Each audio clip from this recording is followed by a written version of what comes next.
आणि हा काळ वाट बघतच बसलाय. घडी घडी काळ वाट याची अजून किती आहे अवकाश. चौदार दर्शन घेतल्यावर काय आहे का अवकाश. आमच्याकडचे महाराज म्हणायचे आता दर्शन घेतले आता आकडा टाकून लाईट लावतो म्हणतो. आपल्याला काय आकडा टाकायचा नाही. लक्षात घ्या वेळ वाढवायची नाही. आणि म्हणून कोणीही सोडवणार नाही. पण पण मियाची नेमीला साता काळ उग्रास तसे भूता या मनी आगते पंडसुता सकळे जयाची तो मी समर्थो. तो जगाचा नाथू असा असणारा की ज्याच्या सत्तेनं हे सगळं चाललेलं आहे. त्याच्या काळाची सत्ता सुद्धा ज्याच्या हातात आहे तो तेवढा सोडवणारा आहे. बाकी कोण सोडवणारा नाही. लक्षात घ्या. म्हणून काळाची सत्ता काळावर कोणाची सत्ता आहे. भगवंताची एका सत्ता आहे महाराज. म्हणून तुका म्हणे तुझं सोडविना एका चक्रपाणी. त्या एका शिवाय दुसरा कोण सोडवणारा कोण नाही सोडवणारा. लक्षात घ्या. पहिलं काय करायची एकाच्या घरातच पुडका टाकायचा गट्टा आणि तोच गट्टा व्हायचा तोच तेवढा. आता प्रत्येकाच्या घरात गट्टा यायला लागलाय छोटा छोटा छोटा छोटा. जाऊ द्या आता जरा त्यांनी पद्धत बदलली. आता त्याला माहित आहे आता प्रत्येकाच्या घरात गेल्याशिवाय मत काही मिळत म्हणजे ही त्याच्या पुढची आहेत बरं का. 60 वर्षी ज्यांनी केले त्याच्या पुढची. तुम्हाला कळलं का. कारण 60 वर्षात जेवढं खाल्लं नाही तेवढं एका वर्षात खाल्लं. समजा आम्हाला त्याच्यावर काही निंदा करायची नाही बरं का. मी भाजपचाच माणूस आहे.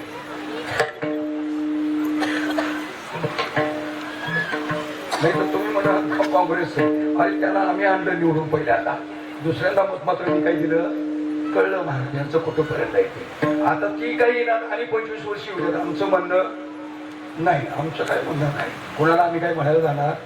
पण महत्वाची गोष्ट अशी आहे राजा सुद्धा तो तुला सोडवू शकणार नाही. हीच अडकण्यात अगोदरच कुठल्या कुठल्या कुठल्या कुठल्या फाईल मध्ये जाऊ द्या.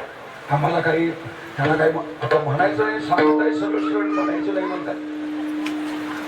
सगळ्यांनी ऐकले की मी आणि कशाला म्हणू मी काही म्हणत. आणि म्हणून त्यांना सुद्धा ते सुद्धा अडकले. ते सुद्धा सुटू शकत नाहीत. आणि त्याच्या पुढं ते सुद्धा स्वतः वाचू शकत नाहीत म्हटल्यानंतर ते आम्हाला वाचवू शकत नाहीत.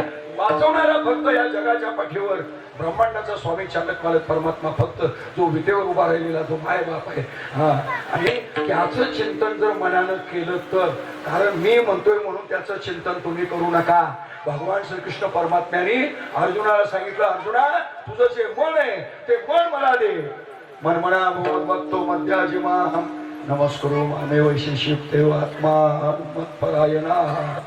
त्या मनानं पारायण कर. मनानं माझं चिंतन कर. मनानं मलाच नमस्कार कर. एका वेळ बाकीच्यांना नाही नमस्कार केलास तरी चालेल पण मला नमस्कार करत माझंच नाव घे. माझंच नाव घेतलास तर तुझा उद्धार आहे.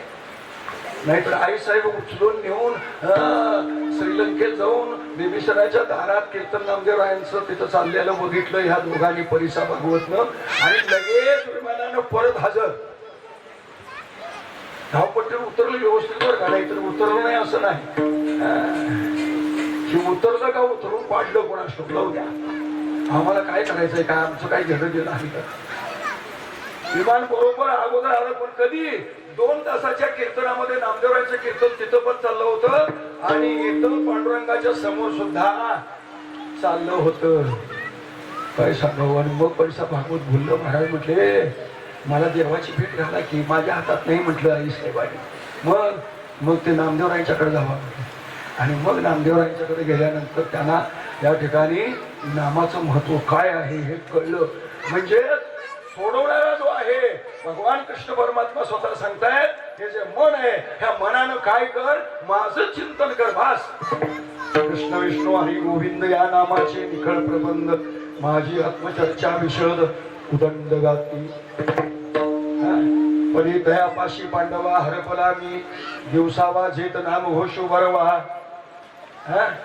नाम घोषू बरवा करती माझा चिंताराई गावी विष्णुदासाची या घोष जय जयकार सदा गेल्या वेळचा आपण आणि आत्ताचा नको नको मना गुंतो माया जाळी काळाला जवळी असावया काळाची उडी पडेल बा जेव्हा सोडविना तेव्हा माय बाप सोडविना राजा देशीचा चौधरी आणि सोयरी बली बली काळाची उडी पडेल बा जेव्हा सोडविना तेव्हा माय बाप तुका म्हणे तुझं सोडविना कोणी एका चक्रपाणी वाचून या काळाची उडी पडेल बा जेव्हा सोडविना तेव्हा माय बाप बोला आता दुसरं कोणतरी हा